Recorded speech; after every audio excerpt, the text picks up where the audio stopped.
Bonjour à tous, je m'associe rapidement à tous les remerciements qui ont été faits préalablement. Alors simplement, cette intervention, elle va plutôt se situer dans le cadre des méthodes et des objectifs de la monographie d'architecture croisant les dimensions spatio-temporelles de l'hôpital Beaujon et de l'American Memorial Hospital de Reims, inauguré en 1925 puis 1935. L'ambition de ces recherches, ici présentées, sont de construire une analyse historique, mémorielle et architecturale pour produire certes un socle documentaire sur ces lieux de soins, permettant notamment d'en révéler leurs attributs et leurs vertus, notamment thérapeutiques. Mais ces deux recherches ont également pour but et objectif de servir de support à une évaluation des valeurs et du potentiel de transformation, voire de reconversion de ces sites. Quelle que soit la reconnaissance patrimoniale associée à ces hôpitaux, il s'agit de questionner les interactions certaines entre les acteurs et les lieux, entre les valeurs matérielles et les valeurs immatérielles, afin d'essayer de mettre en exergue l'esprit des lieux associés, rappelé par la charte ICOMOS de Montréal. Il s'agit enfin d'améliorer l'habitabilité de ces sites qui ont été pensés, imaginés, construits pour le bien commun et pour prendre soin. Donc voilà l'hôpital Beaujon, façade nord et façade sud à son origine. Voilà l'hôpital Beaujon en 2019. L'hôpital de Reims, façade sud, façade nord, en 1925 et aujourd'hui. Simplement ici, je vais tout d'abord, dans un premier temps, revenir sur les interactions entre les États-Unis et la France lors des prémices et de la genèse de l'hôpital Beaujon, puis de l'AMH de Reims. Et dans un deuxième temps, j'aborderai rapidement, bien sûr, leur anamnèse. Et enfin, surtout, j'essaierai de mettre en comparaison les éléments représentatifs de ces deux sites en les comparant, entre guillemets, assez rapidement. Et enfin, je terminerai sur le prolongement de ces recherches à venir. L'hôpital Beaujon. Histoire d'une fascination, effectivement, je dirais réciproque. Simplement, l'hôpital Beaujon est né également de la Première Guerre mondiale. Un terrain est acheté par l'assistance publique en 1916 à Clichy, hors de l'enceinte parisienne, dans une zone plutôt maraîchère et industrielle. Un premier concours est lancé et voici les réponses. Donc c'est en 1927-1928. Vous pouvez les voir, les réponses associées ici et leur diversité, mais plutôt sur le profil de la typologie en peigne et pavillonnaire. Enfin, en parallèle, un changement de paradigme, et Donato Severo l'a rappelé tout à l'heure, donc je ne vais pas m'éterniser, mais un changement de paradigme émerge dans le monde sanitaire, bien évidemment, aussi en France. Bien sûr, l'ère machiniste, les innovations techniques comme la création de l'ascenseur, l'évolution de la science médicale, les tragédies mondiales, bien sûr, la Première Guerre mondiale, la diffusion de la tuberculose, etc., engendre et constitue le contexte qui génère de nouvelles réponses architecturales dédiées au monde de la santé. Dans ce contexte, bien sûr, de multiples interactions sont alors engagées entre les États-Unis et la France, et ça a été très bien rappelé par Isabelle Gournay. Donc les voyages d'études, les publications ont nourri les approches françaises dans ce cadre, puisque je vais vous parler de ces deux réalisations. Alors, bien sûr, la première chose, c'est l'émergence de publications et de revues à l'échelle mondiale. Bien sûr, ici, vous avez l'illustration, notamment présentée, faisant l'éloge des constructions en hauteur, notamment américaines. Elle date de 1929. Bien sûr, le séjour d'architectes et de groupes d'experts, notamment en France et aux États-Unis. Moi, je vais plutôt m'attarder sur celui d'André Goichon, qui a fait qui a participé au Congrès international des hôpitaux, le premier qui s'est tenu à Atlantic City en 1929, et qui a restitué tout son voyage, que vous pouvez voir ici, au sein d'un ouvrage qui a eu beaucoup d'importance, en tout cas pour ma part, pour essayer de comprendre quelles avaient pu être les influences dans la conception de l'hôpital Beaujon à Clichy. Sachant que, du coup, le premier congrès international des hôpitaux se tient en 1929, mais bien sûr, il y a tous les prémices, notamment les études préalables, les réunions qui avaient pu être notamment organisées à Paris à partir de 1927 et dont Marcel Martini, médecin du dispensaire de l'hôpital Beaujon à Paris, part dans ce congrès et participe à ces réunions. Il s'avère que dans l'année 1929, Jean Walter se rapproche de l'assistance publique des hôpitaux de Paris. Jean Walter, qui est l'un des architectes de l'hôpital Beaujon, une très belle thèse a été effectuée par Marie Guémard sur cet architecte, qui n'a pas pu être présente aujourd'hui. Jean Walter fait une proposition à l'assistance publique pour construire un nouveau Beaujon à forfait en moins de 2 ans sur les modèles américains en hauteur. Ainsi, le 9 août 1930, l'assistance publique lance un nouveau concours offrant aux candidats l'opportunité, cette fois-ci, d'innover sur la typologie et la composition architecturale. Voici finalement l'équipe lauréate et le projet lauréat. Il s'agit notamment d'Urbain Cassan et de Louis Plousset, architecte, et de René Patouillard de Maurienne comme architecte conseil. Qui sert de caution à la bonne réalisation du projet. Le choix de l'entreprise est également associé au choix des lauréats. Il s'agit de la Société anonyme de construction industrielle, la SACI, dont le principal actionnaire est Jean Walter. À la réception de l'ouvrage, qui a une renommée internationale, j'y reviendrai pas, nous n'avons pas le temps ici, mais on a un inventaire de visiteurs du monde entier qui viennent vraiment visiter l'hôpital Beaujon, dont Frank Lloyd Wright notamment dans les années en 1937. En tout cas, lors de l'inauguration, le 26 avril 1935, le secrétaire général de l'administration de l'assistance publique s'adresse à Jean Walter en lui écrivant un courrier, en lui demandant quelles ont été ses influences outre-Atlantique. Et Jean Walter lui répond qu'il a tout publié dans la revue numéro 9 de l'architecture d'aujourd'hui, et il parle notamment du Los Angeles County Medical Center et du Columbia Presbyterian Hospital de New York.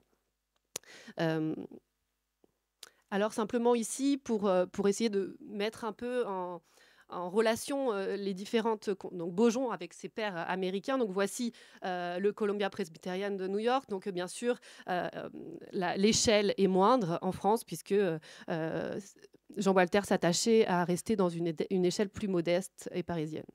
Voilà une autre différence. La construction de Beaujon est bien sûr en béton, alors que ses pairs sont en ossature métallique. Nous avons le County Medical de Los Angeles ici. Voilà le Columbia Presbyterian de New York et l'hôpital Beaujon en 2019, 2 photos que j'ai prises lors de cette analyse préalable sur les influences de l'hôpital Beaujon. Donc on voit bien sûr les trumeaux filants et puis l'écriture en briques assez présente. Voilà les différentes transformations sur l'hôpital Beaujon, voilà en rouge bien évidemment, juste pour mettre aussi en exergue que les transformations sur les lieux de soins sont très très importantes, nombreuses, perpétuelles je dirais, mais il reste parfois des éléments représentatifs de l'architecture originelle qui participent à leur valeur actuelle. Ici nous avons notamment une photo de la cage d'escalier actuelle prise lors de la labellisation de l'hôpital Beaujon en partie, je vais y revenir, et puis les photos d'origine. Donc l'hôpital Beaujon a été labellisé architecture contemporaine remarquable en 2017. Il n'est pas encore classé ou inscrit monument historique. L'AMH, je regarde l'heure. Voilà. L'AMH, donc l'American Memorial Hospital, lui aussi né suite à la Première Guerre mondiale, mais donc à Reims, dans une ville bien sûr martyre. Mais ici, nous ne pouvons pas parler de l'AMH sans parler cette fois-ci, dès l'introduction, rappeler le rôle des femmes dans la conception, la réalisation et la vie de l'œuvre de l'AMH. C'est extrêmement important, notamment des femmes américaines ou anglaises qui ont participé au comité de secours aux blessés français pendant la Première Guerre mondiale et qui se sont battues par la suite au fur et à mesure des années pour faire exister ce lieu qui se déploie aujourd'hui à Reims et qui a de nombreuses valeurs dont on y reviendra. Notamment, juste pour donner un exemple, il est né de l'engouement de femmes médecins, notamment du New York, de l'hôpital pour enfants, de femmes-enfants de New York, de la ville de New York, de travailler et d'apporter du soin aussi, leur contribution lors de la Première Guerre mondiale. Et donc, différents convois, notamment la participation de Marie-Louise Lefort, née au New Jersey, et des convois de femmes vont venir et traversent l'Atlantique. Et à partir de janvier 2019, à la demande du ministère de la Guerre, le docteur Lefort ouvrira l'hôpital Jeanne d'Arc d'abord à Nancy. Et comme don final à la France, l'ensemble de ces femmes, je ne vais pas pouvoir citer tous leurs noms parce qu'elles sont très nombreuses, vous en avez un aperçu ici, vont faire en sorte qu'un hôpital pour enfants soit construit à Reims, suite à l'implantation d'un ancien hospice au sein de l'hôpital Saint-Marcoul à Reims.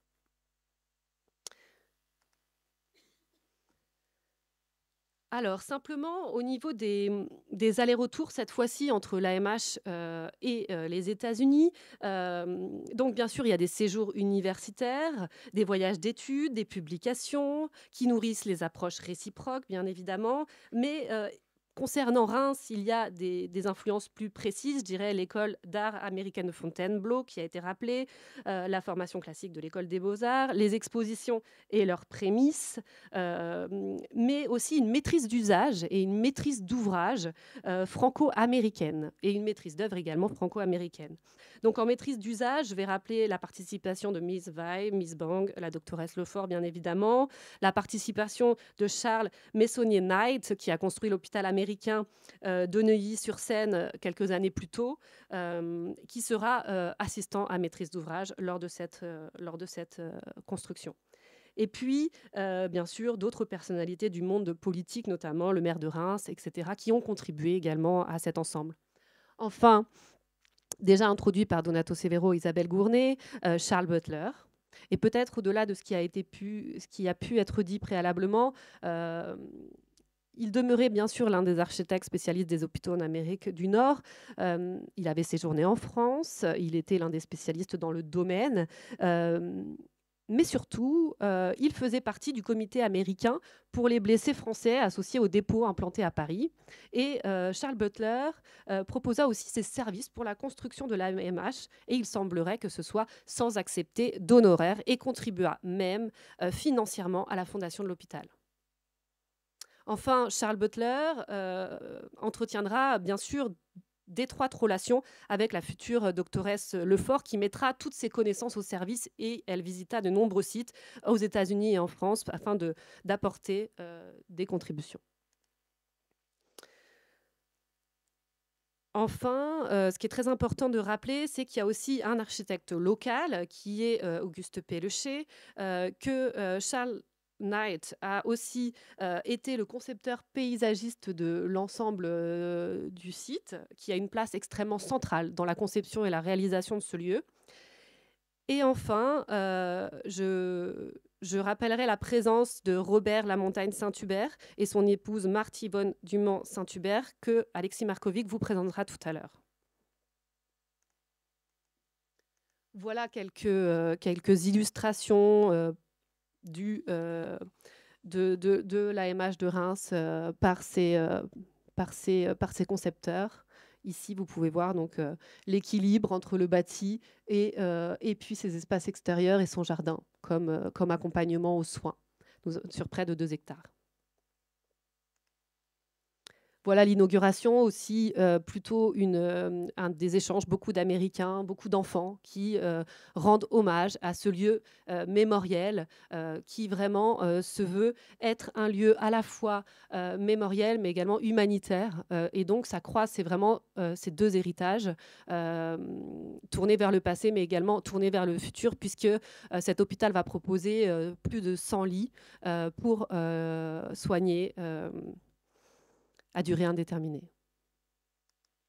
Enfin, voici les transformations, un peu comme Beaujon, en rouge ici, qui ont été engendrées au courant du XXe siècle sur ce lieu. C'est un travail en cours que nous sommes en train de faire sur l'anamnèse de ces lieux.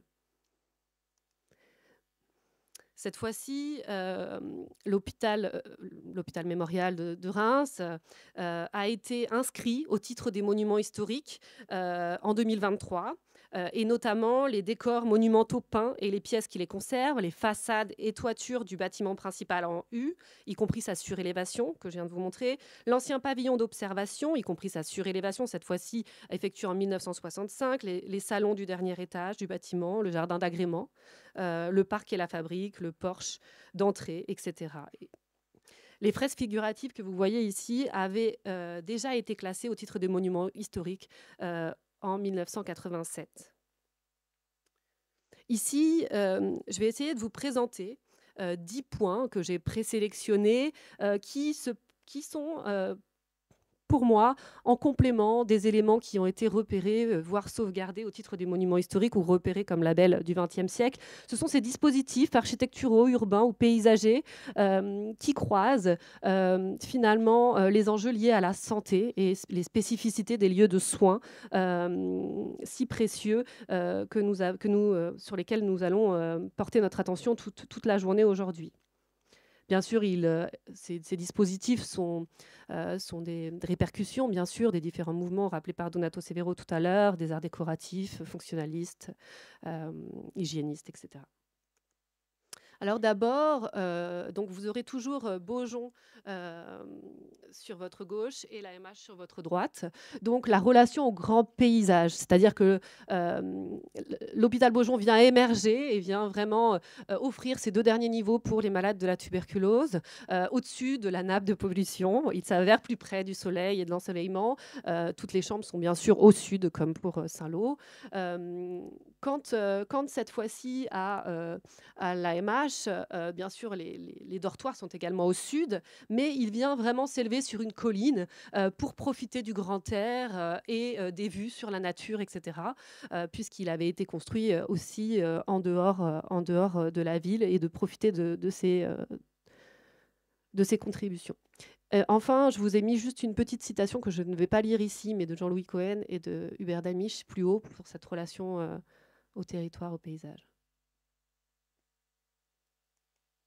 Enfin, dans la construction de ce type d'établissement de soins, il y a la notion de plein vide des espaces végétalisés qui sont absolument très importants. C'est-à-dire qu'en fait, comment la nature magnifie l'œuvre architecturale. Nous avons un très bon exemple sur ces 2 sujets.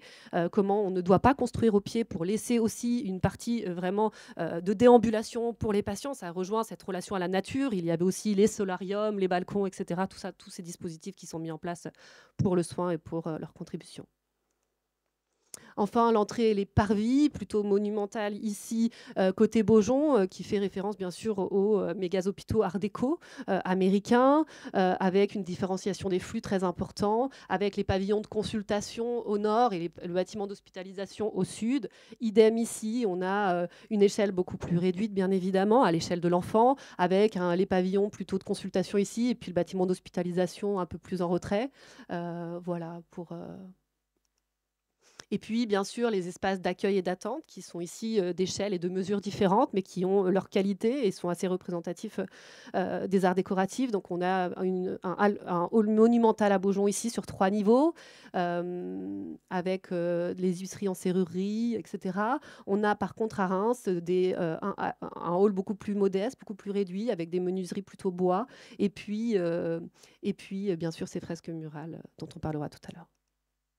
Voilà, la question de l'organisation des flux est absolument centrale également. Vous pouvez voir ici quelques illustrations, les pneumatiques à Beaujon, bien sûr les ascenseurs et sa tour, et puis bien sûr, surtout tous les sous-sols qui relient tous les bâtiments entre eux, qui ont une valeur aussi mémorielle. On pourra en reparler. Voilà l'organisation des flux, cette fois-ci, de 1925 à aujourd'hui, donc à Reims. La question de la structure et de l'enveloppe pour participer aux soins et au confort du personnel et des soignants. Bien sûr en béton à Beaujon avec cette enveloppe en briques et puis cette structure en béton et puis ces menuiseries bois qu'on peut voir ici pour Reims. Voilà aussi le second œuvre, la polychromie et les décors peints. Voilà à Beaujon en haut et à Reims en partie basse, donc avec à Beaujon une couleur, un étage. C'est absolument remarquable, et tout ce travail de transparence et de lumière dans les espaces de circulation. Et puis nous avons à Reims cette fois-ci des décors peints, des fresques, et puis surtout des dédicaces qui sont des éléments, des éléments matériels, mais qui ont une force et une force symbolique, émotionnelle aussi très forte, liée à la mémoire de ces lieux. Le mobilier qui a en très grande majorité complètement disparu dans les lieux, mais qui participait à créer un hôpital moderne. Donc là, on avait le casque, la bibliothèque ambulante, bien sûr, et tous les dispositifs de lit sur roulette pour aller profiter des balcons et de tout les vues sur la nature et de la lumière. Enfin, les valeurs immatérielles qui sont, pour moi, au fur et à mesure de ces recherches, prennent le pas vraiment sur les questions à conserver aussi dans ces lieux.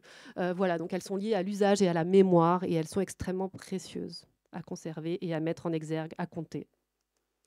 Et puis les valeurs de santé, donc là, c'est un dessin que j'ai fait il y a quelques années, il n'était pas prévu qu'il soit aussi grand ici, mais c'est un dessin que j'ai fait d'après le dessin d'Howard Cox, qui est une gravure qui a été publiée dans l'ouvrage de Jeanne Kizashi, vous avez la référence ici, et qui finalement prône l'hôpital Beaujon comme une machine à guérir. Voilà, on rentre, on est malade et on revient plus, on ressort plus fort. Et ça, vraiment, donc c'est bien sûr présent, ces valeurs de santé qui sont aussi en référence ici à Stevens, un grand architecte américain, peut-être qu'Anne-Marie Adams en parlera tout à l'heure. Bien sûr, il y a les salles d'opération, hein, bien sûr, celles-ci sont plus simples et beaucoup moins sophistiquées que celles que vous avez pu visiter à Saint-Lô hier et qu'on vous a présentées tout à l'heure. Mais au-delà de toutes ces spécificités, il y a d'autres contributions, vraiment quant aux valeurs de santé, bien, tout le travail de polychromie, de qualité spatiale, des dortoirs ici que vous pouvez voir. Bien sûr, le travail lié à toutes les questions de surveillance, de transparence, pour permettre aux soignants un meilleur confort, moins de fatigue, une optimisation du temps et du confort. Bien sûr, l'art, parce qu'à l'hôpital, c'est extrêmement important aussi d'éveiller et les curiosités. Et puis la relation à la nature et à la lumière. Voilà, juste pour terminer, ces recherches vont se poursuivre puisque en 2023, j'ai reçu le Richard Morrison Prize sur la thématique que vous pouvez voir ici. Et donc, il s'agira de poursuivre les recherches. Et donc, je remercie aussi tous les participants aujourd'hui pour aller vérifier qu'est-ce que ces lieux sont devenus aux États-Unis et continuer les recherches sur Charles Butler, ses réalisations également là-bas, etc. Donc, vous pouvez voir ici le Pacific Medical Center. C'est l'ancien United States Marine Hospital de Seattle qui a été reconverti. Donc là, c'est un cas de reconversion ici. Là, vous avez une photographie du Children's Hospital de Boston que j'avais pu visiter en 2019, qui, lui, a été transformé en lien, cette fois-ci, avec le programme hospitalier, puisqu'il continue à être dans l'enceinte de l'hôpital, mais il a été transformé en bureau et reste l'un des grands monuments de l'histoire de l'institution. Enfin, ici, des photographies du Columbia Presbyterian Medical Center, cette fois-ci de New York, qui continue à intégrer son programme hospitalier et qui se transforme. Et il s'agira de comprendre comment la transformation de ces lieux peut permettre de continuer à recevoir et de conserver la valeur d'usage des lieux au fur et à mesure des siècles et des décennies.